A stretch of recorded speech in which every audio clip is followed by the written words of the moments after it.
Hello students, today's our topic of discussion is methods of produce that is your polarise light. तो polarise light को obtain करने के हमारे पास 4 या 5 method हैं। तो आज उनमें से हम एक मेथड को डिस्कस करेंगे, पोलराइजेशन करेंगे, यानी क्या पोलराइज लाइट को पोलराइज लाइट में चेंज करेंगे और with the phenomena of reflection करेंगे। तो रिफ्लेक्शन का मतलब आप समझते हैं कि एक आप स्मूथ सरफेस लीजिएगा, स्मूथ सरफेस के ऊपर लाइट को इंसिडेंट करवाइएगा। लाइट जो है सरफेस से बाउंस बैक होके उसी जो है आपके मीडियम के अंदर मूव कर जाएगी। और आपको ये भी पता है कि ये जो नॉर्मल है, नॉर्मल के बीच में और इंसिडेंट रे के बीच में जो एंगल बनता है उसको आप आई से इंडिकेट करते हैं, और जो रिफ्लेक्टेड रे है और नॉर्मल के बीच में जो एंगल बनता है इसको आप आर से रिप्रेजेंट करते हैं, that is angle of reflection. तो ये आपका जो है रिफ्लेक्शन का फिनोमिना रहता है। तो ये देखिए हुआ क्या था यहाँ पे और किया क्या था, किस तरह से ऑब्टेन करेंगे आप अनपोलराइज लाइट से पोलराइज लाइट। तो ये जो एक्सपेरिमेंट है वो मेलस ने किया था, और मेलस ने किसका यूज़ करते हुए किया था, नेचुरल लाइट का। और आप जानते हैं नेचुरल लाइट कैसी लाइट है, आपकी अनपोलराइज लाइट है। और अनपोलराइज लाइट को आप कुछ इस तरह से इंडिकेट करते हैं। तो अनपोलराइज लाइट को हमने स्मूथ सरफेस के ऊपर इंसिडेंट करवा दिया। हमने स्मूथ और शाइनिंग सरफेस ही लेना है, क्योंकि अदरवाइज फिर रिफ्लेक्शन का फिनोमिना नहीं होगा। तो ये जो इंसिडेंट करवाया ये नहीं है कि आपने किसी भी एंगल के ऊपर करवा दिया है, हमने एक स्पेसिफिक एंगल के ऊपर ही करवाना है, यानी कि आई की वैल्यू कुछ यूनिक ही होनी चाहिए। अगर आपने कोई भी रैंडम वैल्यू ले ली तो आपको रिजल्टेंट में जो रिफ्लेक्टेड लाइट मिल रही है वो आपको फिर पोलराइज लाइट नहीं मिलेगी, वो आपको पार्शली पोलराइज लाइट या अनपोलराइज लाइट मिल जाएगी। तो आपने एक पर्टिकुलर एंगल के ऊपर इसको करवाना है इंसिडेंट, तो उस पर्टिकुलर एंगल की वैल्यू भी हम निकालेंगे। तो यहाँ पे हमने जो सेटअप लिया है तो वो देखिए क्या लिया है कि लाइट को डाला आपने, और यहाँ पे ये रही आपकी इंसिडेंट रे, और इंसिडेंट रे जो है आपने कैसे ली है, that is your unpolarise light. तो आप ये देखिए दो डायरेक्शंस ली हैं आपने यहाँ पे इलेक्ट्रिक फील्ड की।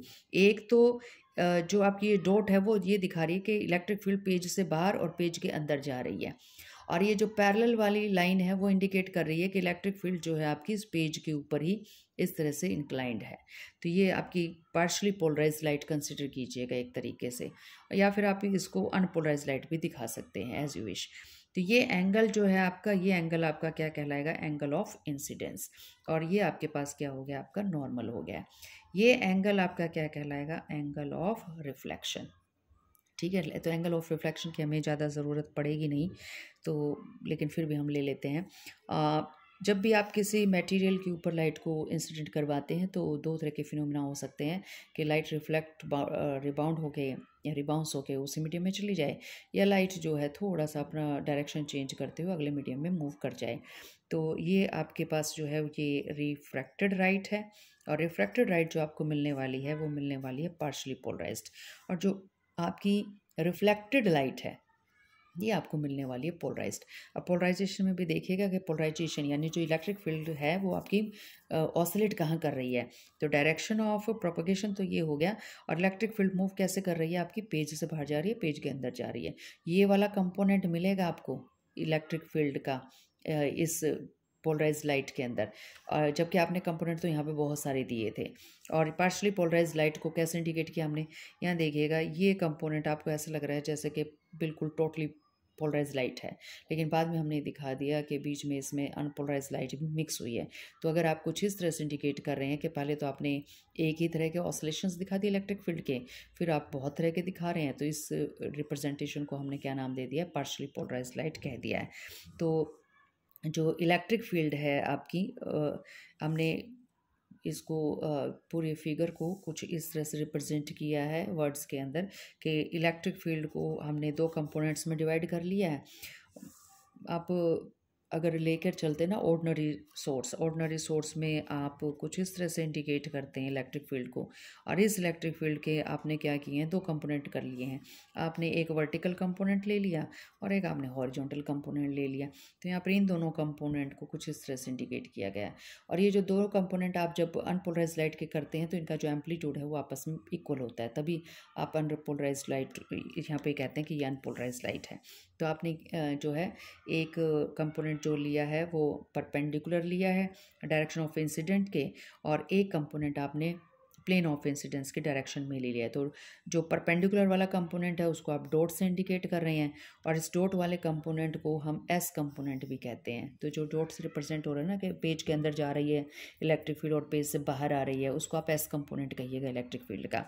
और जो पेज के ऊपर ही मूव कर रही है इलेक्ट्रिक फील्ड का जो कंपोनेंट है, जिसको आपने एरोज से इंडिकेट किया है, उसको पी कंपोनेंट से इंडिकेट कीजिएगा, यानी कि पैरेलल लाइन से आपने दिखा दिया है। तो कई बुक्स में ये मेंशन है डॉट से रिप्रेजेंट किया, या कई बुक्स में एस कंपोनेंट कहा। तो चाहे डॉट कहिए चाहे एस कहिए, मीनिंग सेम है।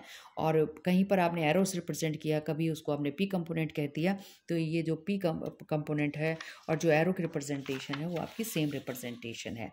तो यहाँ पे जो रिफ्लेक्टेड लाइट आपको मिल रही है, और रिफ्लेक्टेड लाइट तो आपको मिल गई है, that is your totally polarised light. और जो रिफ्लेक्टेड लाइट रिफ्रैक्टेड लाइट मिली है वो आपको कैसे मिली है, अनपोलराइज्ड लाइट मिली है। तो यहाँ पे जो आपका अनपोलराइज्ड लाइट दिया, ऑर्डिनरी सोर्स से जो लाइट आई उसको आपने दो कंपोनेंट में डिवाइड किया, और वो उनके जो मैग्नीट्यूड होंगे वो कैसे होंगे, आपके इक्वल होंगे। और पर्टिकुलर एक एंगल के ऊपर डाली है आपने, तब जाकर आपको जो रिफ्लेक्टेड कोफिशिएंट या रिफ्लेक्टेड पार्ट मिलने वाला है वो आपको मिलने वाला है डॉट वाला। डॉट वाला का मतलब एस वाला कंपोनेंट मिलने वाला है।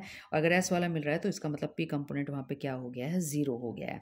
तो एस कंपोनेंट मिलेगा आपको सिर्फ, जहाँ पे पी कंपोनेंट आपका ज़ीरो हो गया है। तो ये जो आपको लाइट मिली है एक पर्टिकुलर एंगल ऑफ इंसिडेंस के ऊपर, उस पर्टिकुलर एंगल ऑफ इंसिडेंस को नाम दिया जाता है पोलराइजिंग एंगल।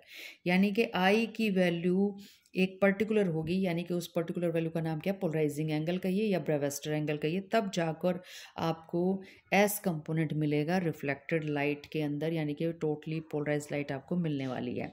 हम ये वाला जो मेथड है ये बहुत कम यूज़ करते हैं, क्योंकि जो रिफ्लेक्टेड लाइट आपको मिलती है ना उसकी इंटेंसिटी बहुत ज़्यादा नहीं होती।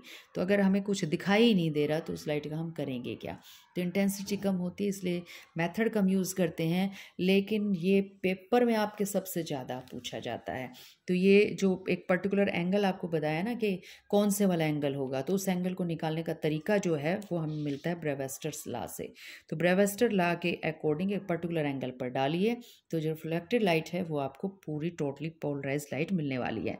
तो ब्रेवेस्टर ने क्या किया, एक पोलराइजिंग एंगल ढूंढा, यानी कि एक एंगल ऑफ इंसिडेंस ढूंढा, कुछ इस तरह से ढूंढा कि वो रिफ्रैक्टिव इंडेक्स के ऊपर डिपेंड करता है मीडियम के। आपने जब ये इंसिडेंट करवाई थी तो आपने कोई ना कोई मटेरियल तो लिया था ना, तो इसका जो रिफ्रैक्टिव इंडेक्स है वो म्यू कंसिडर कर लीजिए। इस म्यू के ऊपर डिपेंड करता है कि आपका एंगल ऑफ इंसिडेंस कितना होगा। और ये एंगल ऑफ इंसिडेंस को यहाँ पर हम लिख रहे हैं, दैट इज़ पोलराइजिंग एंगल, या फिर कहिए ब्रेवेस्टर एंगल। तो ये ब्रेवेस्टर एंगल और पोलराइजिंग एंगल के ऊपर जब डालोगे तब जाकर आपको reflected light, totally polarise light मिलने वाली है। तो कैसे निकालेंगे यहाँ पे हम ब्रेवेस्टर एंगल को, तो फाउंड करने के लिए मैक्सिमम पोलराइजेशन हो जाएगा ब्रेवेस्टर एंगल के ऊपर। तो हमने कंडीशन ये लगानी है कि theta B plus R that should be equal to 90 degree. अब ये जो आर है ये एंगल ऑफ रिफ्लेक्शन वाला नहीं है, ये आपका जो एंगल है वो रिफ्रैक्शन का एंगल है, ये याद रखिएगा। ये एंगल ऑफ रिफ्रैक्शन है, रिफ्लेक्शन नहीं है। तो जब आप एंगल ऑफ इंसिडेंस को प्लस एंगल ऑफ रिफ्रैक्शन को ऐड करें तो एंगल कितने का बनना चाहिए, 90 डिग्री का। अगर ये कंडीशन फुलफिल हो रही है तो रिफ्लेक्टेड लाइट आपको मिलने वाली है टोटली पोलराइज्ड। या फिर आप ये कहिए जो रिफ्रैक्टेड एंगल है वो कितने का होना चाहिए, आपका 90 डिग्री माइनस थीटा बी का होना चाहिए। तो अब ये देखिए ये कंडीशन आप कैसे निकालेंगे कि अभी हमने देखी यहाँ पे कहीं पे भी बात नहीं की है रिफ्रैक्टिव इंडेक्स की। तो रिफ्रैक्टिव इंडेक्स से क्या लेना देना होगा, पोलराइजिंग एंगल का या ब्रेवेस्टर एंगल का। स्नेल्स लॉ के अकॉर्डिंग, क्योंकि अब आप रिफ्रैक्शन पे आ गए हैं, sine I upon sine R की वैल्यू किसके बराबर होती है, आपके मीडियम के रिफ्रैक्टिव इंडेक्स की रेशो के बराबर होती है। तो अगर मैं यहाँ पे ये कंसिडर कर लूँ कि ये जो मीडियम है आपका, इसका रिफ्रैक्टिव इंडेक्स μ1 है, और ये जो मीडियम है इसका रिफ्रैक्टिव इंडेक्स आपका μ2 है, और लाइट जो है फर्स्ट मीडियम से एंटर कर रही है और सेकंड मीडियम के अंदर जा रही है, तो ये एंगल तो हो गया आपका थीटा बी, ये थीटा बी को ही मैं एंगल ऑफ इंसिडेंस कंसिडर कर रही हूँ यहाँ पे, और ये एंगल आपके पास क्या हो गया, आर हो गया, that is angle of refraction. तो अकॉर्डिंग टू स्नेल्स लॉ क्या है, μ1 को तो मल्टीप्लाई कीजिएगा साइन आई से, और μ2 को मल्टीप्लाई कीजिएगा साइन आर से। तो ये रेशियो इक्वल, ये जो आपके पास मल्टीप्लिकेशन ऑफ प्रोडक्ट है वो इक्वल होना चाहिए। It means μ1 sine i should be equal to, किसके इक्वल होना चाहिए आपका, μ2 साइन आर के इक्वल होना चाहिए। तो अब आप आर को, साइन आर को उठा के ले आइएगा लेफ्ट साइड, तो μ1 के कहाँ आ जाएगा, μ2 के नीचे आ जाएगा।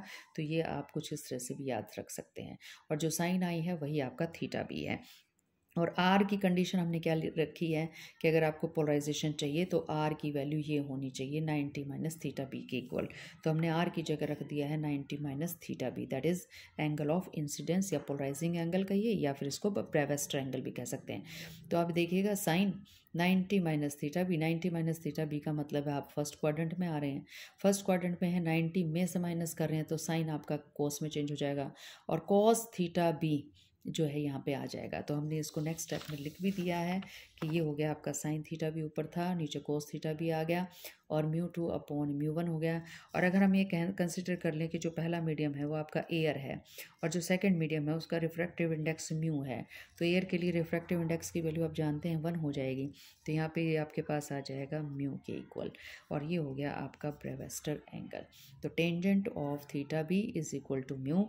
तो क्वेश्चन कुछ इस तरह से भी पूछा जा सकता है कि आपको कह दिया कि ग्लास है, और ग्लास का जो रिफ्रैक्टिव इंडेक्स है वो आपके पास है 1.5। तो आप ये बताइए कितने एंगल के ऊपर लाइट को इंसिडेंस करवाएं कि लाइट जो है आपको टोटली पोलराइज लाइट मिल जाए। तो सिर्फ आपने एक काम करना है, टेंजेंट ऑफ आई रख देना है 1.5 के इक्वल, टेंजेंट को इधर ले आएंगे, टेंजेंट इनवर्स 1.5 की वैल्यू निकाल जाएंगे, निकालते ही आपके पास कोई एंगल आ जाएगा, वही एंगल है आपका ब्रेविस्टर एंगल या एंगल ऑफ पोलराइजेशन। अब इस ब्रेविस्टर एंगल की फ़ायदे क्या क्या हैं, इसको आप कहाँ कहाँ यूज़ कर सकते हैं, इसके एप्लीकेशन क्या है। तो एक एप्लीकेशन तो देखिए आपने यहीं से निकाल ली कि अगर मुझे आई की वैल्यू पता हो तो मैं मीडियम का पता लगा सकती हूँ, क्योंकि रिफ्रैक्टिव इंडेक्स है वो मीडियम की जो है क्वालिटी होती है। तो अगर आपको म्यू का पता है तो इसका मतलब आप मीडियम का पता लगा सकते हैं। तो पहली तो आपके पास यही एप्लीकेशन हो गई कि आप डिटरमाइन कर सकते हैं जो है refractive indexes of any opaque material. Opaque क्यों लिया है, क्योंकि आपको लाइट दूसरे मीडियम में लेके जानी है। अगर ओपेक नहीं होगा तो लाइट आपकी दूसरे मीडियम में एंटर नहीं करेगी। उसके बाद आप क्या कर सकते हैं, एंगल ऑफ पोलराइजेशन का पता लगा सकते हैं। अब ये देखिए उल्टा काम भी तो कर सकते हैं कि अगर मैं आपको मटेरियल दे दूँ तो आप आई की वैल्यू भी तो पता लगा सकते हैं। तो अब ये देखिए इस इक्वेशन से ही 2 एप्लीकेशन आपकी निकल आई। अगर आपको आई दिया है तो मटेरियल पता लगाइए, और अगर आपको मटेरियल दे रखा है तो आप आई का पता लगा सकते हैं, that is angle of polarisation का पता लगा सकते हैं। नेक्स्ट जो आपका 4th चैप्टर रहेगा, 4th यूनिट रहेगी, वो लेज़र्स की है। तो लेज़र्स में आप गैस लेज़र्स भी पढ़ेंगे। तो लेज़र के केस में, गैस लेज़र के अंदर क्या करते हैं, हम एक ट्यूब ले लेते हैं और इसमें गैस फिल कर देते हैं। हम यहाँ पे एक विंडो लगा देते हैं, यहाँ पे एक विंडो लगा देते हैं। हम विंडो कितने एंगल के ऊपर लगाएंगे, ये एंगल भी हमें यहीं से निकालना होता है। ये आई की वैल्यू यानी कि एंगल ऑफ विंडोज़ जो है वो हमें यहाँ से निकालना होता है। तो 2 ग्लास विंडोज़ लगी होती हैं एंड ऑफ लेज़र पे, और इनको जो अरेंज करने का तरीका है वो अरेंज किस एंगल पे इंक्लाइंड होंगी, वो ब्रेविस्टर एंगल पे इंक्लाइंड होती हैं। इसीलिए इन विंडोज़ को क्या कहा जाता है, ब्रेविस्टर विंडोज़ कहा जाता है। तो लेज़र के अंदर भी हमें बार बार रिफ्लेक्शन करवाना होता है ताकि एम्पलीट्यूड बढ़ता चला जाए लाइट का सुपरइम्पोजिशन प्रिंसिपल के थ्रू। तो वहाँ पे हम ब्रेविस्टर लॉ का यूज़ करते हुए ब्रेविस्टर विंडोज़ को एडजस्ट करते हैं। नेक्स्ट जो लास्ट हमारी एप्लीकेशन रहेगी ऑप्टिकल फाइबर्स के केस में, आपको इस तरह से लाइट को डालना होगा और बाहर निकालना होगा कि आपका ब्रेविस्टर एंगल के ऊपर लाइट इंसिडेंट हो, ताकि without any loss of intensity of light आपकी जो लाइट है ऑप्टिकल फाइबर में से बाहर निकल जाए। तो ऑप्टिकल फाइबर का पूरा चैप्टर आपके सिलेबस के अंदर है। तो जब आप ऑप्टिकल फाइबर का चैप्टर पढ़ेंगे तो वहाँ समझ में आएगा कि जब हम ऑप्टिकल फाइबर जो है इसके अंदर जब लाइट इंसिडेंट करवाएंगे तो एक पर्टिकुलर एंगल ऑफ इंसिडेंस पे क्यों डाली जाती है। और वैसे वहाँ पे देखिए टोटल इंटरनल रिफ्लेक्शन का फिनोमिना पढ़ा था हमने कि क्रिटिकल एंगल से angle of incidence angle of incidence जो है क्रिटिकल एंगल से बड़ा होना चाहिए। लेकिन यहाँ पे इस चीज़ का भी ध्यान रखना पड़ेगा कि ये जो एंगल ऑफ इंसिडेंस है वो आपका ब्रेविस्टर एंगल जितना भी होना चाहिए। तो दो जो एंगल हैं उनको आपको लगातार दोनों को ही साइमल्टेनियसली कंसिडर करना पड़ेगा। तो नेक्स्ट जो पढ़ेंगे हम ये पढ़ेंगे कि रिफ्रैक्शन की वजह से, स्कैटरिंग की वजह से और कौन कौन से मेथड हैं जिनसे आप अनपोलराइज लाइट को पोलराइज लाइट के अंदर कन्वर्ट करवा सकते हैं। तो आज के लिए इतना ही। नेक्स्ट जो है हमारा टॉपिक पोलराइजेशन का इसी तरह से कंटिन्यू रहेगा।